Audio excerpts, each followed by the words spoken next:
Well, Cool. welcome, Cooker, on the podcast. It's a pleasure to have you here. I'm watching your portfolio here. I have so many questions that I want you to answer. Now, the portfolio has more than $2 million in meme coins, Yep. and I'm wondering, how do you sleep at night? um, I don't know. I try not to think about the number too much. I think if I think about like the specific number, it'll keep me up at night a lot. Try not to think about it. I know it is a lot. And I do want to kind of like trim it down, but Yeah, because you yeah, must be like, some it days is a you're little like stressful. 40% up, the next day you're like 40% down, and then Yeah. that's $1 to $2 million.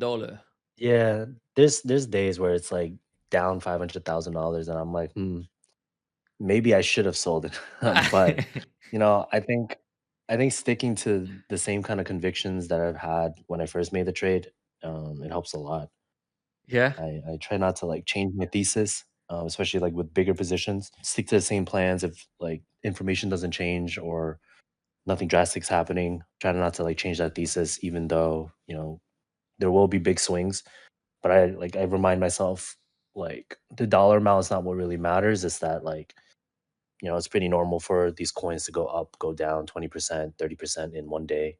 Mhm. Um, I just have the longer term vision, so, yeah, I try to just think about that all the time. I see. Like, for example, I see you have a big position is useless. And useless, like, you have position probably around $1.5 million. What make you think that that coin was good? Initially, I bought it mainly 'cause, at the time, the Bonk team, Bonk Guy and Sopor Tom and a couple of others, they were just getting the ecosystem started up. They were still competing with the Pump Fun team, and I was trying to like think like, oh, if the Bonk ecosystem were to like really blow up, which coins would it be that kind of like really held it together? The highest market cap coins that will be like leading the platform, the launchpad for them. And so I looked at like Bonk Guy's portfolio, his wallet, see, what he was a top holder of, like what was his biggest holdings. And then I just took a stab at, thinking useless would probably be that coin. At the time, I think it was like one of the ones with the highest market caps. Mm, So I just kept DCing down.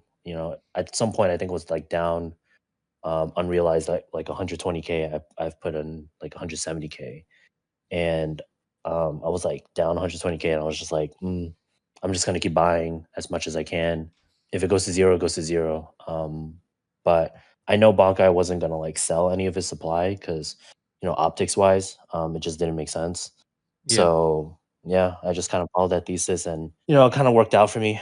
Um, After a couple weeks and a couple months, I'm glad it did because I was down a lot. Yeah, I, Towards I I the can towards the see beginning. that. It's like, that's not a lucky trade. I can see, like, you started to Yeah, accumulate around May yeah, 25, and then it went down for a while, while, yeah. until like, For a for a long while. yeah, it's weird to be in those positions when you're down, right? It's like, I don't know. I always feel a bit strange when you're like in negative, because like, should I buy more then because it's cheaper? Or should I just cut the loss? Like, where should I go? How did you Yeah. hold from, like, basically, you started to buy around $30 million market cap. I'm not gonna see the whole buying if you did this year because of how the on-chain stuff works. I Yeah. will have to go on stockchain for that. But like, how did you hold until the 5th of June, and then sort of like, yeah, actually, it's gonna be a good play. Yeah, I mean, I think, when I first thought of it and, I told myself, like, I'm willing to lose maybe, like, 200K total if it, like, completely goes to 0. I think at the lowest point, it was, like, 4 mil or something, that I just kept DCing downwards, and that was, like, Pico bottom. And so, at the time when I was, like, down 120K, I was like, I'm willing to lose a little bit more. Hopefully I wouldn't, but it's really hard to see it to just keep bleeding out. Eventually, I'd hope like they'd bring it back up, or somebody it starts to like accumulate, or he starts to shill it more. The platform gets a little bit more traction. When I go into these kind of like big trades, initially I probably was in profit, and so at least I know that at some point I was in profit, and there's a possibility that it could go back. Hmm. And so that kind of gives me a little bit of confidence that like even if I DCA, you know, more than likely good coins, you can reach that like, initial point where you were originally in profit. And so that's kind of what I was hoping for. And once that kind of happened, I was just like, I think I can probably hold it past this now, because like once the worst is behind you, usually like you can go for new highs and whatnot. But I didn't think too much about the trade itself. I didn't really want to cut it at any point. I was just willing for it to go to zero. On top of every other trade, or on top of this trade, I was still trading. So I was trying to make as much money to kind of like cushion this loss if it ever became one. Yeah. But yeah, that's how I thought about it. Yeah, it flipped the other side like real quick, because then it was basically like betting on the biggest coin of Bong was betting against like pump fund and betting on top of Bong. So it's a double or triple leverage play, I would say almost. That's crazy how it pays off. Like congrats on this one. How much have you made on trading meme coins actually, roughly? Trading memes, roughly, I don't know. I don't know the exact number, to be honest. It's Wow. somewhere in the eight figures. Yeah, I have an idea Um for you. I find some other wallets of yours, and then I know there's one with like 15K Solana on it, and then I saw like it went at above 10 million, so you probably cashed out some on of those. yeah, I mean, I've been trading coins since forever. So, it's the P&Ls are obviously spread between like Sol, Tron, EVM chains, the Yeah, that's true. hyperliquid. Are you trade on the Um, other chain a bit as well? yeah, yeah. I've never been like siloed to any chain. Whatever chain was like popular and has opportunities, I've always been trading on there. It's in general the P&L is probably an aggregate of like somewhere between. It's somewhere in the eight figures. I don't necessarily know. And I don't really think about it all too much. Yeah, I mean, I know Sol is probably where I've made the most.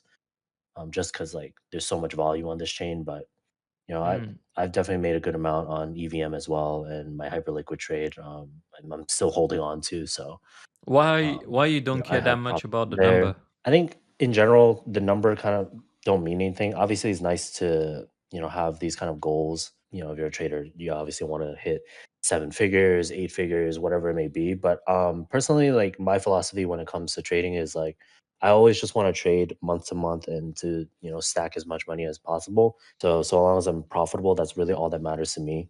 I think like when people kind of get fixated with like, oh, I want to hit seven figures within 1 month or 1 year, they end up making like poor decisions here and there, just trying to chase these like arbitrary numbers. Because if you think about it, making 700K is still good, right? But some people like round trip a lot of like good profit just because they're like, oh, I want to wait until the trade is $1 million. It's not like something special happens at $1 million, right? Mm. It's just like a number. I, But people I get a did little that this too morning fixated with these kind of things. on a small trade. I was like, all right, I won 1K, and then I was like, I won 3K, and then it's like I ended up with like 700, and I was like, okay, okay. Yeah, yeah. Yeah, it is easy to get caught up in Yeah, this. We want round numbers, yeah. we want a big card, and then it's a challenge, I think, because it's a forever thing that you need to control yourself around, right? Yeah, I think the round numbers is and the big numbers are definitely like a psychological thing that while it seems kind of easy just to ignore, people tend to like Yeah, we still got it. overthink it. Yeah. To a certain degree, we're faulted like in that sense. Even with like trading market cap, some people are like, "Oh, I don't trade anything above 1 million market cap." At the end of the day, 1 million market cap doesn't mean anything, Mm, compared to like 800K market cap or like 1.1 million. that's true. But then like, you made like around like eight figures, and then for some people that's more than enough. Like that's like Yeah, why yeah. would you like a lot of people would be saying like why you still trading if you're quote unquote rich, because I think rich is individual definition. So Mhm. why are you still doing it? Yeah, I get I get asked this question a lot. I think this is a mix of things. Obviously, like having an alpha group like Pastel, I kind of have this obligation to other people, that I shouldn't just like leave behind just because like I have my own goals and I'm done with them, financially. Like I think I owe it to kind of the people around me that, I bring them up as well, even though I've hit my financial goals. That's kind of like one thing. Mm. But in another sense, I kind of just enjoy the process. I enjoy the game. I've been flipping and trading and making money like all my life. That's just what I do. Even when it's like when it comes to real life, when it comes to video games, I genuinely enjoy it. So that's kind of why I do it. It's pretty fun. Obviously, there's some days where I'm like losing obscene amount of money, um, but that's part of the process, and that's what keeps me around. I think I don't really think about the money all too much, but I do think like there's nothing wrong with like making more money. Obviously, you can always do more, but I genuinely just find it fun. So how did it change in your life? Like, what did you change since you made those millions? How did it impacted your life? I think as a person, it didn't really change me all too much. I'm still kind of like the same, same personality. I think the money itself, it definitely helps in terms of like convenience instead of like if maybe like you're in a busy area and you need to get somewhere really quickly instead of like taking public transportation, you just grab the closest taxi Yeah. next to you, right? Like maybe it'll cost more, I thought we would but be the talking about convenience of that. helicopter, to be honest, but yeah. Take the chopper. Yeah, I don't know if I'm like at at that point in my life, but yeah, just things like that Yeah, yeah, has that's been true. Like, I nice. mean, money buys options. Like, it gives you more options. Like, for sure. Like, it can makes your life a lot easier. But then I guess like if you're still in this, it's just the love of the game at some point. Yeah. It must be. Yeah, no, that's pretty much why I'm still in, I think, for the love of the game. I don't know, like I want to see more in crypto, right? So that's kind of also why I'm sticking around. I want to see like things change. I want to see like new highs, of course. But the day to day bonk and pump fund trading, it's not the most exciting thing in the world. So I kind of like stick around just to see like what changes in crypto and what the big players are doing in terms of like all the venture capitals, things like BlackRock and stuff. I want to see like new developments in crypto. It's nice to see things like the Genius Act and other like bills being passed. So, those kind Mm. of things kind of like interest me. So that's also why I stay. Okay, so what's more interesting than trading on pump and on pump and bonk is the new environment of crypto for you? Yeah, I think since I've been in crypto for so long, I've seen, different opportunities like go by, but as a whole, the industry still I think has a lot left to like it still has like a lot left to go. 10 years or not even 10 years ago, 5 years ago, the idea of like these big banks or like the government using like stable coins, like that was never a conversation, Mm. but it's really cool to see that the world is finally like slowly adopting crypto, after, over a decade. Yeah. So like seeing those kind of things is like really interesting to me. I would love to see like, payment processors and payment systems get more advanced where they can just like you could just buy things with crypto. I know like in certain parts of the world you could buy I things with mean, crypto, yeah. but like it's not the most common thing in the world. It's gonna get there. I think like one of the most surprising and interesting thing I saw was Stripe acquiring Privy. Yeah. It felt like it came Yeah. out of I nowhere think because Privy Yeah, I has think a these lot kind of of things like crypto take thing. forever. Hmm? Yeah. I think like these kind of developments, it takes forever. Takes Yeah, forever to like happen. yeah. But I was like, I don't know. It was hard to bet on that. Like, I mean, Privy is such a great company. The guys who build it, CEO, they are all like really good people, and then they build a really good tool. Like, I mean, building with Privy, like we most of the SaaS that we build, we use Privy, and then it's a delight. Like, honestly, like you can process swaps and everything for the users with their embed wallet. The connections is like really easy, smooth. So it's like I'm really Yeah. wondering and looking forward about like what Stripe's gonna do with Privy. Hopefully, they don't do what they did with Lemon Squeezy, which was basically killing the product. And then hopefully they will integrate it in more of their own user base and things like that, and that will enhance the development of crypto in a way. Hmm. Did you arrive with meme coins, Yeah, I or mean that's I think you were in NFT before, no? yeah. Well, in 2021, I kind of like before 2021, so like 2018 to 2021, I took a break from being like super active in crypto. So that's kind of like how I came back to Tw- doing things on chain. Okay. So Yeah, 2018 to 2021. So when did you started in crypto then? I started in 2016. Oh, okay. The first public bull market, we would say, right? So like Yeah, so Bitcoin. the ICO market, Yeah, I remember Bitcoin, that. Ethereum. Yeah. What did you do on Yeah, on that one, on your first cycle? I did really well, but at certain points I also did really bad. I think like in terms of like ICOs, that's where I kind of like learned about, obviously like insane gains 3 to 10x, your entire portfolio all the time. But also like I learned round tripping, I learned, leverage trading and how it could blow up your entire portfolio. I think I did like probably 6 figures in profit at the time. Didn't hit seven, but learned a lot of like like valuable basic lessons. Yeah. And did you just ended up bag holding your Bitcoin and Ethereum doing like 3 years, or do you sold everything and then stop crypto for a bit? Yeah, I most of my other holdings I didn't really most of my holdings aside from ETH I didn't really do anything with. I just kept holding them. Like I still have my Cardano from when I first bought it. It's just staking there. But the ETH one was particularly funny because I held it for so many years, and then in 2021 I sold it before it like went back up.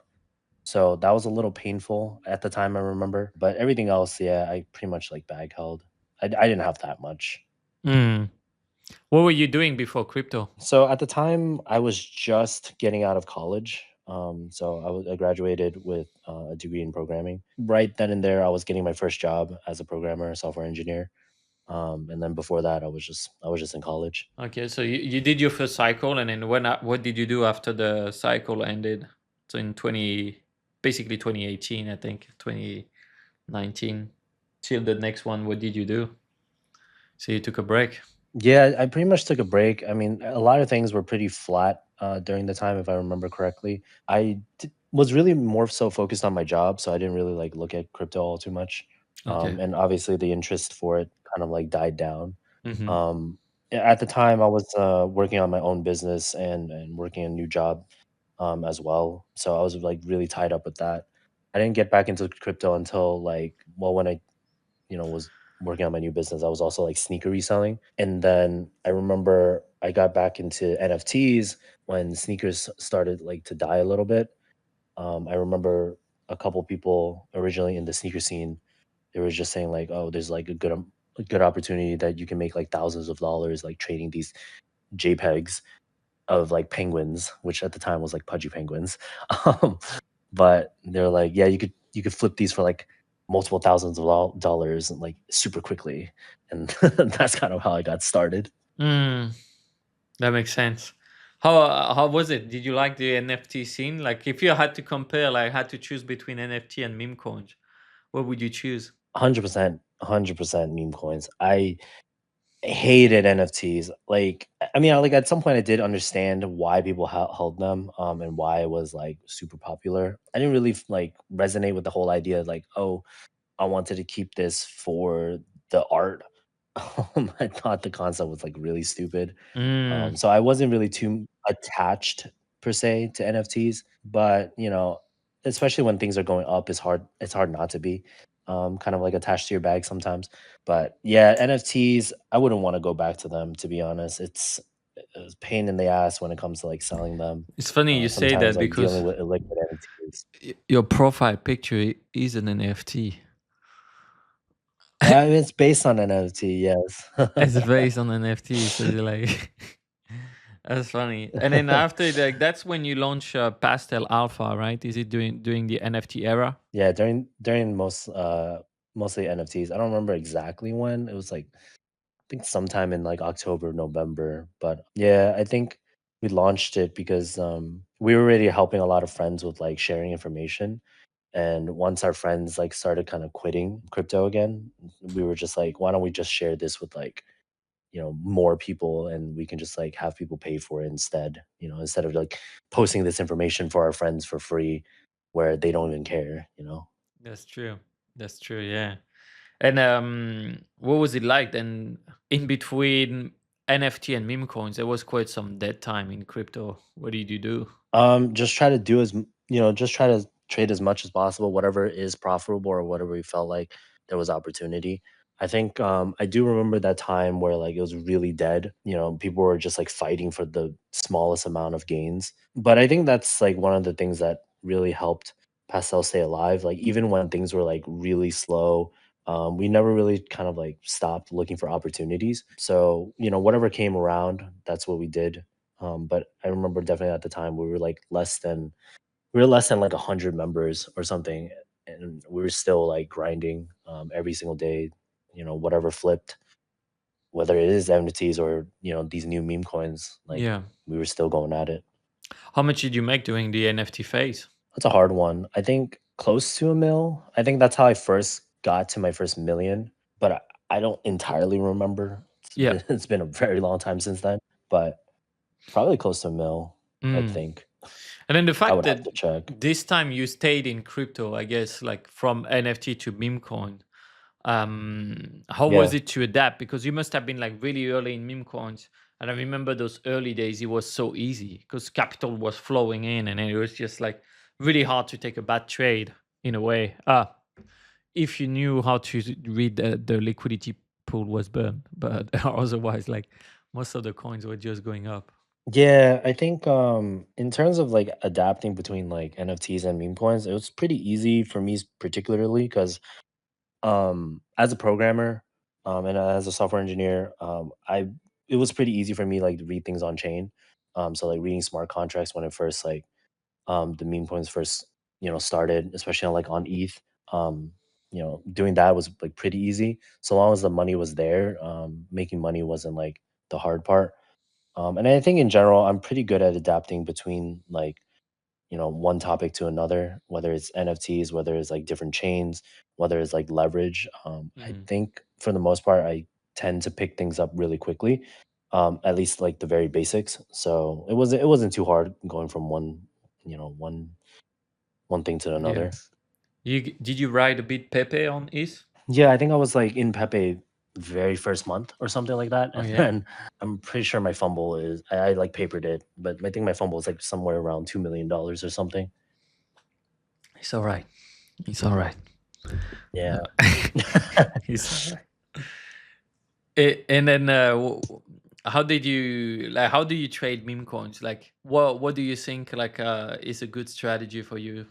Because like you probably started with one strategy, then switch to another. Like I think like every phases of this market has a different strategy. Yeah, I think my strategy mostly is like size plays. I tend to make big bets on some of the major runners, or ones with like established holders and liquidity. And then just kind of like go for that big 2, 3x usually. There's plenty of times where I've done like 20x, 50x, 100x, but that's not usually how I trade. I do like sit around still like trenching and going for like small cap plays as well. But I think like my most known strategy is definitely going for those size plays that I really believe in. Yeah, I can see that like with your portfolio right now, it is clearly showing that like you get yeah useless 1.7 million, you have Annie 300K, Valentine for Yeah. 41K, Icon you have 180K. I have Hmm. question about this play. I have question. Sure, sure. I What's the s- question? I don't know. It's a weird one. I saw this coin getting accumulated by a few wallets like crazy. Is it Hmm. like if I'm on stockchain and I see like almost every day it got accumulation. Like 2 days ago was 37K, 10K yesterday. It's like it's always, always, always on, and I saw a lot of fresh wallets, new wallets going in. I'm like, what is this play? Why? Yeah, I think Icon in general, kind of similar to like the useless play. Um, I think I think for the longest time, this coin was pretty disproportionate as like number three of like the Bonk ecosystem. I think you have like Hosiko as well, Yep. which is Let's like at go. number Yeah. two, but kind of like changed now that we have like Annie in there too. But I think like for me, I was like looking for maybe like 10% of the market cap of useless. I've been holding that coin for quite some time. It did go to like 30 mil at some point, but I didn't really sell because I didn't really anticipate any kind of coming out. But I think that's just like the thesis behind that, holding that. I'm kind of waiting for all time high again, but it is kind of like in that top five Bonk ecosystem coin. I know Bonkai holds a lot of it too, so it's definitely like something worthwhile in my opinion. What is it about? It's like one of the Chinese mascots or something. I don't know. Something from I don't know actually from WeChat, maybe. Mm, I haven't Maybe it's a seen Chinese them. meme. I think it's a Yeah. Chinese meme. Yeah, I think it is. Like Yeah, it's from like a what I saw, yeah. Cheeky yeah, icon, yeah. So you don't yeah. care so much about what is the meme about. You care more about like Nah, nah. I think I think like the meaning of the meme, it's kind of important.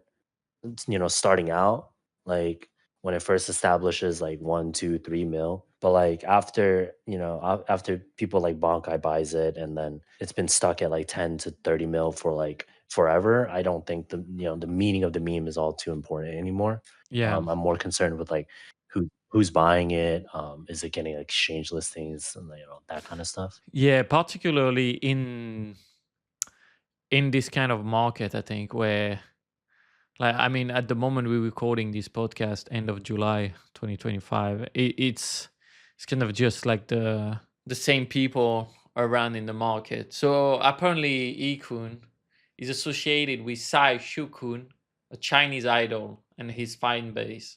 So the term Ikun refers to his fans, and the meme has gained popularity on the internet, often involving humorous and satirical content related to Sai Shukun and his fans.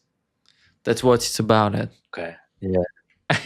Yeah. I couldn't have told you that at all.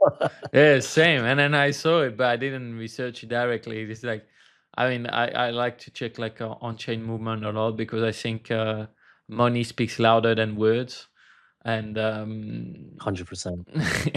'cause can have people yapping all they want on Twitter, but like who is doing what is more important. Yeah. Actually, it's interesting because it was the Yeah. same. Like I had the dev from Chill House recently on the podcast, and then he was talking Yeah. about that, like how it's kind of like the same people trading with each other now, and not like we don't have really a new wave of people, and then when there is a new wave, they don't always go to what we were thinking. So he was explaining that, for example, everyone was expecting the TikTok era to come and to buy their meme, like from the trenches, but Oh, actually yeah. TikTok came with their own meme.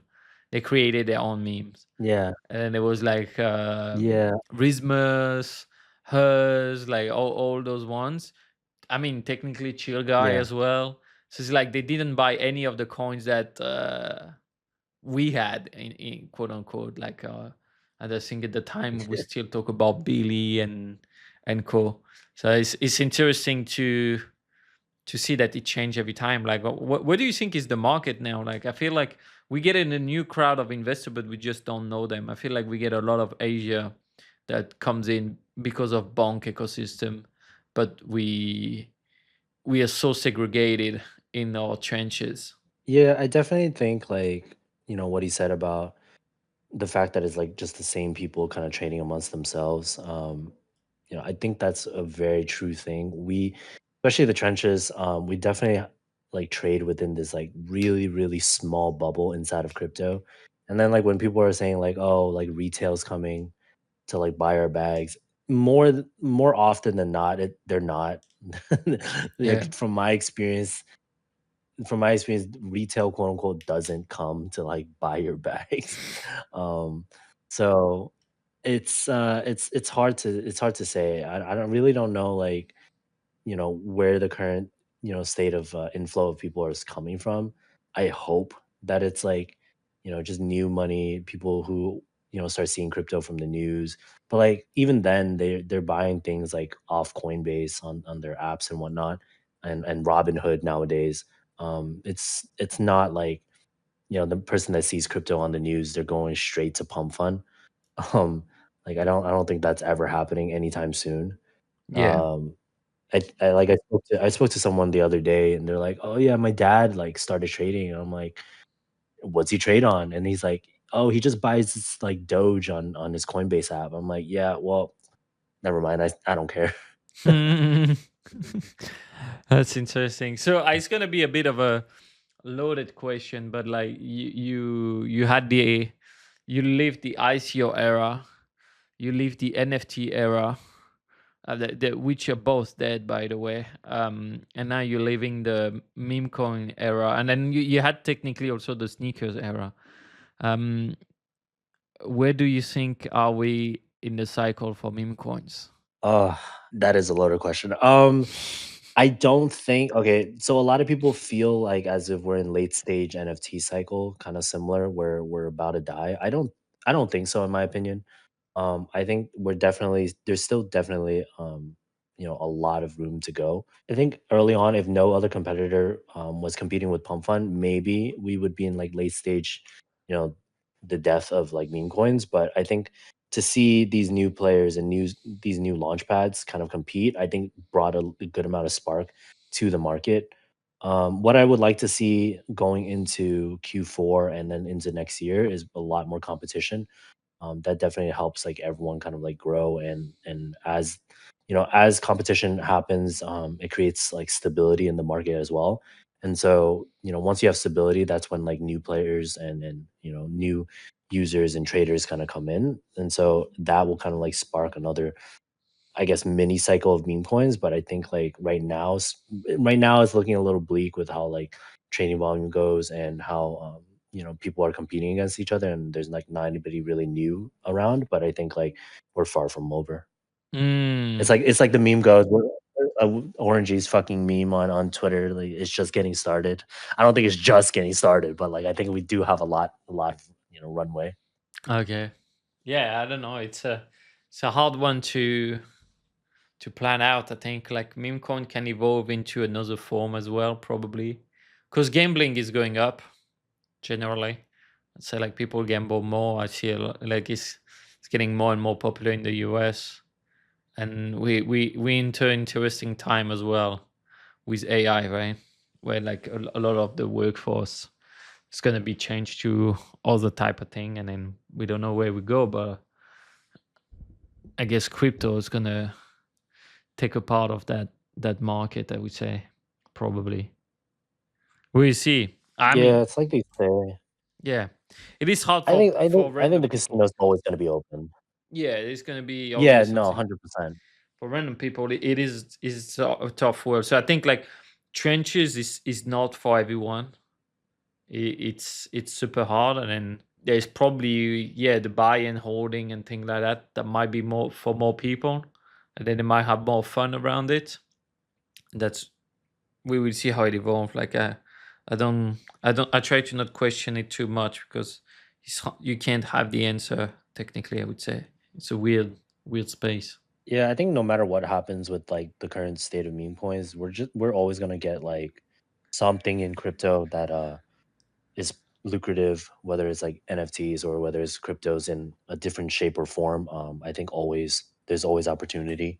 Yeah, No matter what it is. yeah, you got to think like that. I think like also I mean hyper liquid ecosystem evolving quite well. Um, we don't know if like more opportunities going to flourish there with their chain and all that. Have you played a bit? Like you said, you did leverage trading. Did you use Hyperliquid a bit? Yeah, I'm currently still using Hyperliquid. I have open positions that's been open for a couple months now. Wow. Before Hyperliquid. I've used like other platforms as well. Yeah, So I'm pretty used to it. yeah, but I feel for me it's like it's so big that we have leverage of for on chain because I hate trading on centralized Yeah. exchange. I think it's just Yeah. the bet, the asymmetry of the bet is so bad on a centralized exchange because they have all the information and you have zero information. As like what the fuck? Like they literally have market makers algorithm that can that can try to push the price how they want, and then they know all your data, and then you're trading blind basically. But hyperliquid is different. So I hope like more people trade on chain, no matter if it's hyperliquid or another platform for the leverage. I felt like, I mean, it's been a really great tool. How they push the ecosystem, and what kind of position you have open on it? Right now I still have my hype long open. Oh wow, I have a what Doge long. when did you open the hype long? Originally I opened the hype long at around $9 when it like dipped to 9 and then I just kept adding upwards. So I think like my average price right now is like 18. Okay. Yeah. Doge long, Bonk long, and then Pump long, unfortunately. Oh yeah, like I saw every day is new liquidation day on pump. It's a weird one. It's a weird one. Yeah, I think I had a thesis going into it, like, long and bonk and pump at the same time, just like kind of a hedge against each other for each platform. I do think like going to Q4, we will have a little bit more new highs in terms of like this happening cycle. So like everything's gonna get pulled up ideally. But I didn't really expect. I guess I didn't expect pump one to fall below the ICO price and then two fall below the ICO price with a couple $1 billion, but like $1 billion of the market cap. Yeah. Like So what that price was a did you get mistake. in for pump? Oh my god, it's embarrassing. I don't even want to talk about it. It's like 5.5 billion. It's Yeah, alright. it's terrible, terrible entry. I got stop lost 3 times on pump long. I was like, Yeah, I should have. I cannot go lower than that now. I go lower. I cannot go lower than that. I go lower. Wait, come on. So I was like, so time is the charm. Yeah, Like, man, like we were at like 3 cents, like right. So I was like, "Ah, that's like yeah, 30%. It's not gonna go lower. I was like, fuck, man, yeah. it still goes lower. I was like, ah, and then I wish I had stop losses. yeah, but it's like because I play pubs with small account size. I don't have the minerals to have like you like longs open for 2 months and then be fine with it. Like it's not my thing. It's like I don't know, man. It's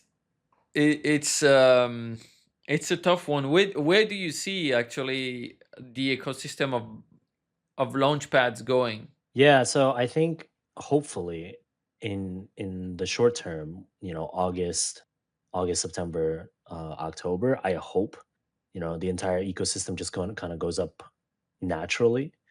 I think the idea of launch pads is just going to get more saturated. Betting on Bonk and betting on Pump, you're not really betting on the performance of the launch pad itself. You're more so betting on the people that like manages these platforms. Mm, I think I realized early on that like some of these platforms they'll die if like the leaders of them or the representatives don't do anything. I think a great example of that is like Launchcoin and Pasternak. Sentiment behind him has only declined over the last like 2 months. yeah. So I would never kind of like be bullish on a platform like that. I know like 2 months ago people thought Launchcoin was like the next big thing, and everyone in the world is going to launch a meme coin on Launchcoin and believe, but I didn't really believe in the person itself, and so I I wasn't confident enough in holding that position. So whatever I had, I think I had spot launch coin. I sold it off like as soon as I can. But yeah, I In hope the these launch first pads. rate or the second one? Because I think the first one it went up to 300 million, and the second one probably to Yeah, 200 or 230. I think it was like second wave when I started like getting out of it. Okay, yeah. What made you change the your opinion about it? I definitely think one, it was like getting to be a very crowded trade in terms of like consensus with a lot of big whales. Everyone had like really bad averages, and the market was getting worse at the time. Like we weren't at new highs. We weren't at like this high of Bitcoin at the time, if I remember correctly. So everyone thinking like, oh, it could go to this amount again. I just didn't agree, and so when I feel like one, the consensus of the whale trade was wrong. I would just like not follow it. But also like Pasternak and how he interacted with Twitter, it wasn't like anything. I don't know. I don't know. For lack of better words, it wasn't anything good. I don't think like it helped the space all too much. Mm. So like the way he just like replies to some of these projects, it didn't really do anything for the platform itself, and so I just couldn't see the platform itself growing. Yeah. But yeah, I mean that tends to happen with like a lot of launch pads in general. Like they I mean, they Bonk, come yeah. they come get a lot of attention and go. Yeah, I mean that's example is Bonk, I think. Like he got a lot of attention, it kind of died out. Then the builders they came back and then they're like, all right, let's push this shit now. I felt like that. Yeah, Well, Bonk is like really interesting.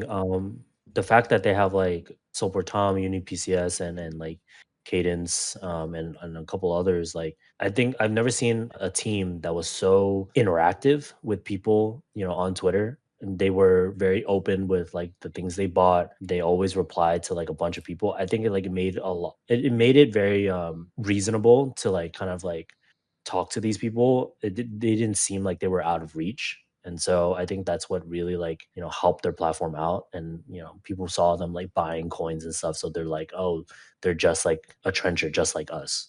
yeah, yeah, that makes sense. Do you think like Launchpads is just gonna become a commodity? Probably at some point we'll probably have another one that kind of like pulls in a little bit of attention. But again, like it really is about, the founders behind it. I don't imagine there's gonna be more than maybe one more launchpad in Q4 that's gonna do like really good in the short to medium term. Mm, I see what you mean. I don't know because I feel like the thing is the game changed in a way. As again, we are trading all between the same people. All the new pairs are traded on tools like Padre, Axiom, GMGM, whatnot, like all those things. And there, which launch pad is launched on, the trader does not really care.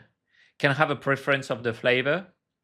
I would argue that now is not my personal opinion, but it's market opinion that the Bonk coins are more attractive than the pump coins for the same ticker.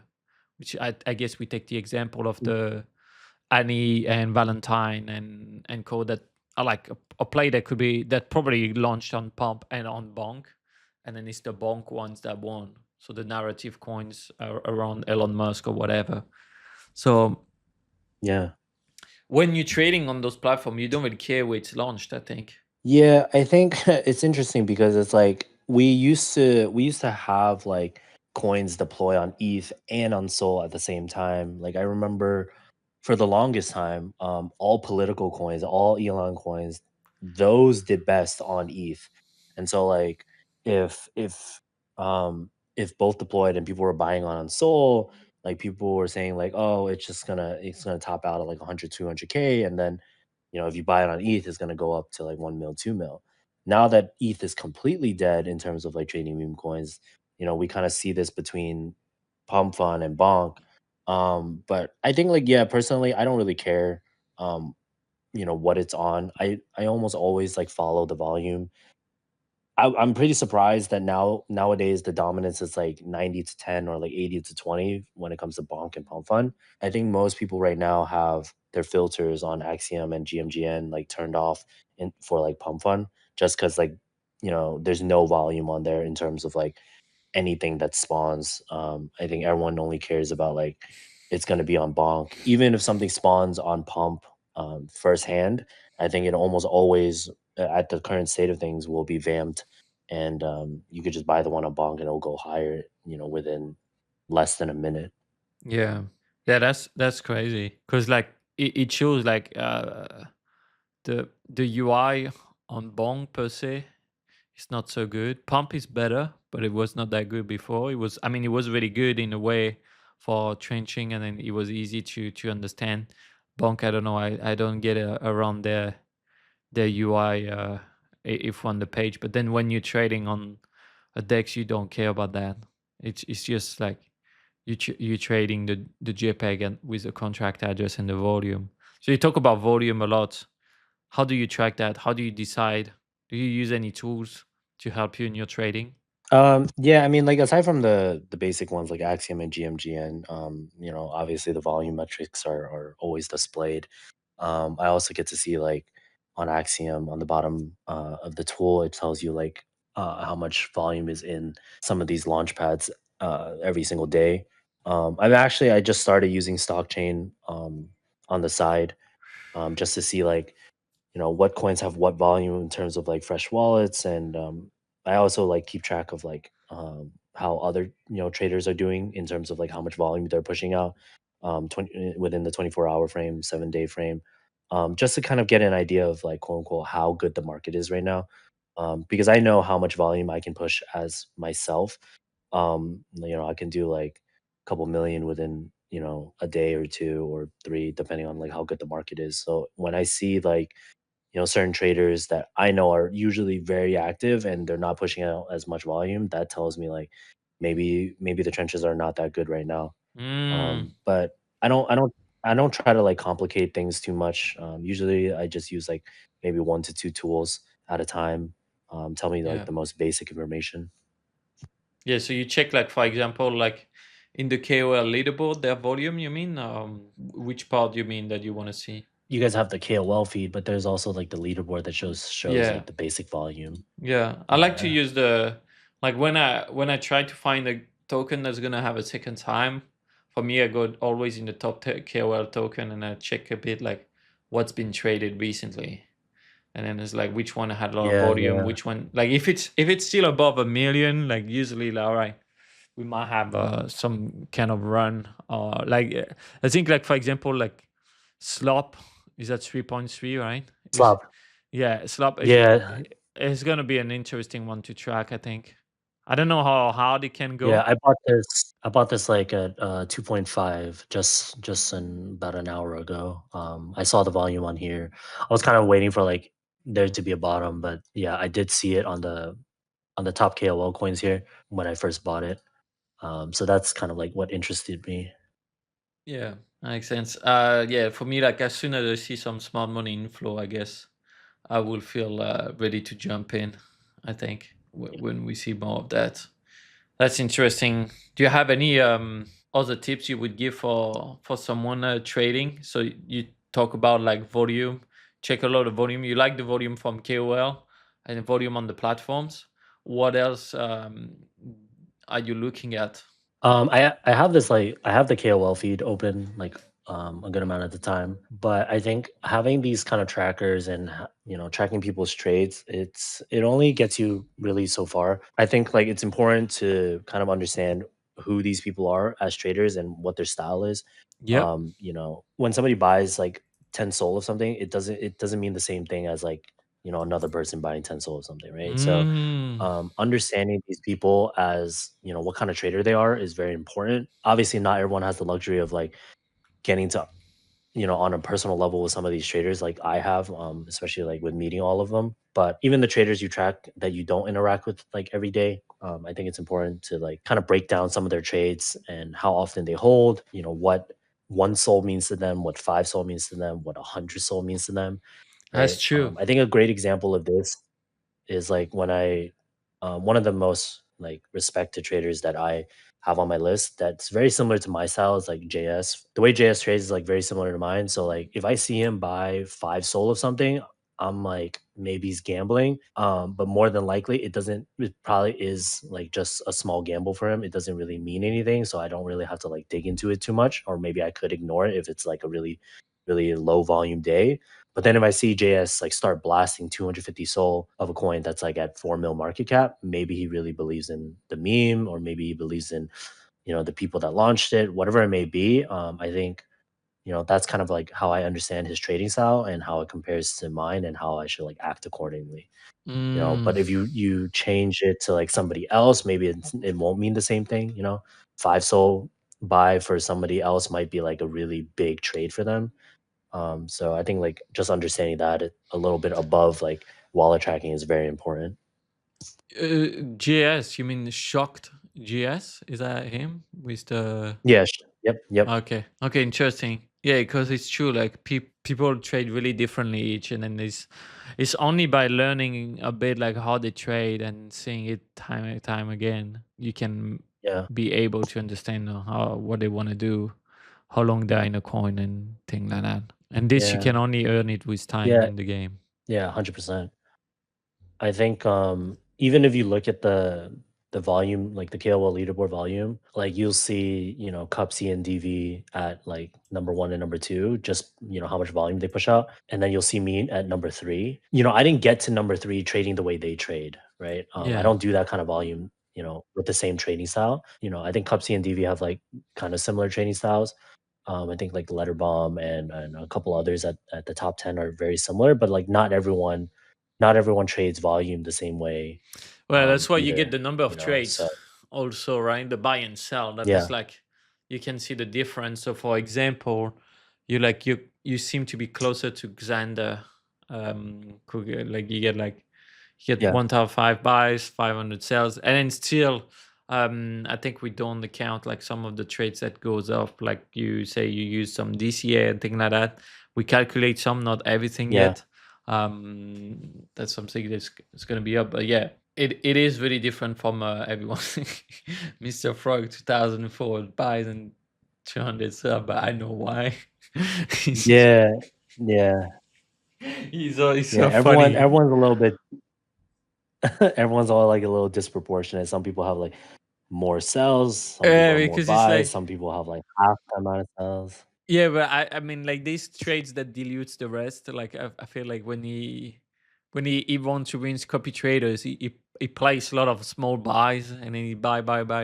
He's like those 10 buys, and then after Yeah, he's selling one and clip, then selling sell. one clip, Yeah, it's yeah, it's yeah, funny to watch.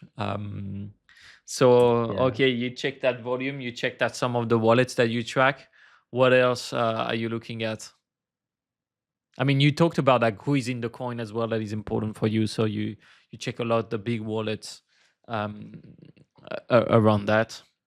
Is there a third element? Yeah, I mean, again, it kind of like ties back to like their trading styles. If I see like a lot of size going into a coin from certain people, I like to like kind of sometimes follow them because I know they won't sell for like 20% gain. I also know they don't plan on selling for a loss most of the time. Some of the people that I respect a lot on chain, they tend to like go for those big plays. And so when I see these kind of things and I follow them in a trade, I feel confident that like, they won't break a certain floor. They won't capitulate if it goes down like 10%. So Yeah. there's kind of like a psychological floor that gets like held up with a lot of these like big runners, just because of like how much people are putting into size at a certain point. What is the psychological flaw of pump?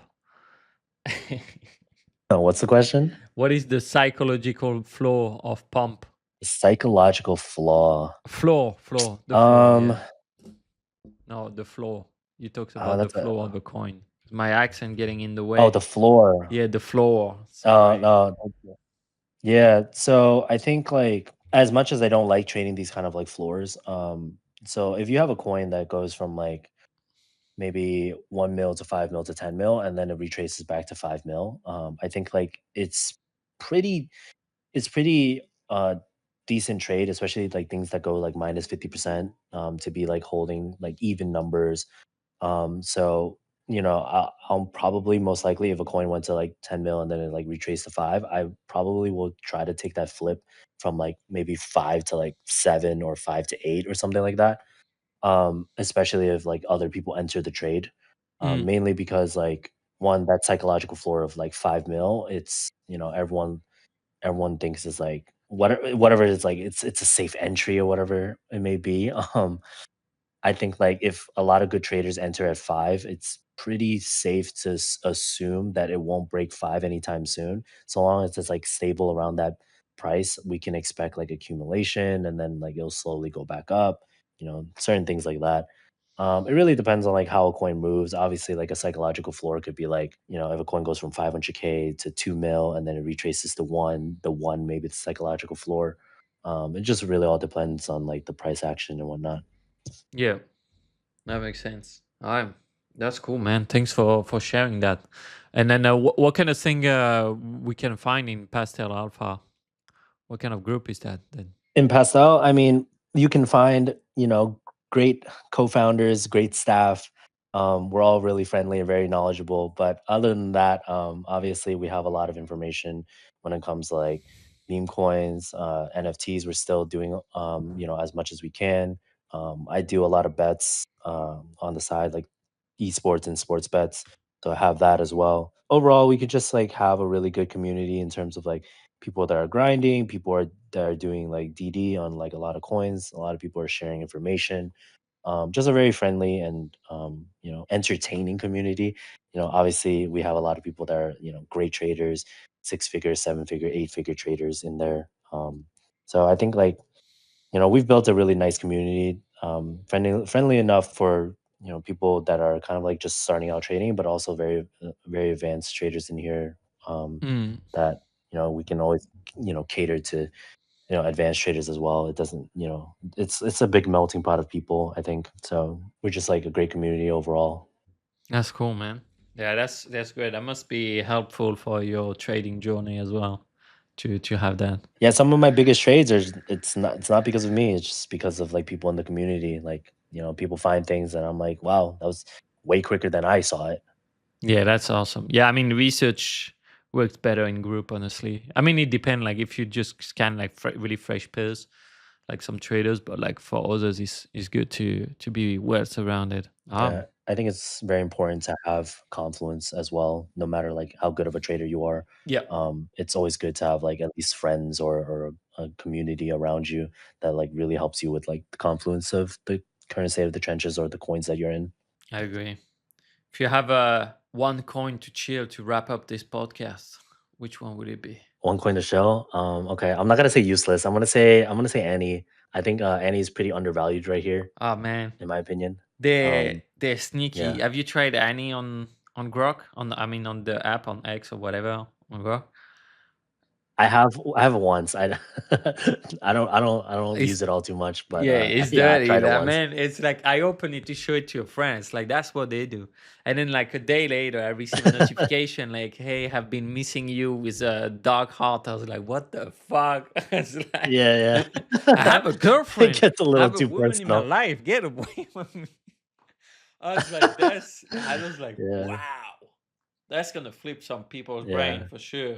yeah, Oh man, that's crazy. Well, it was really good to have you, Kuka. Thank you for coming on the podcast. yeah. Thank you for having me. Yeah, I wish you the best. Yeah, I thank hope you. your It long was great. are all gonna be in the green. I pray for this. Yeah, appreciate it, man.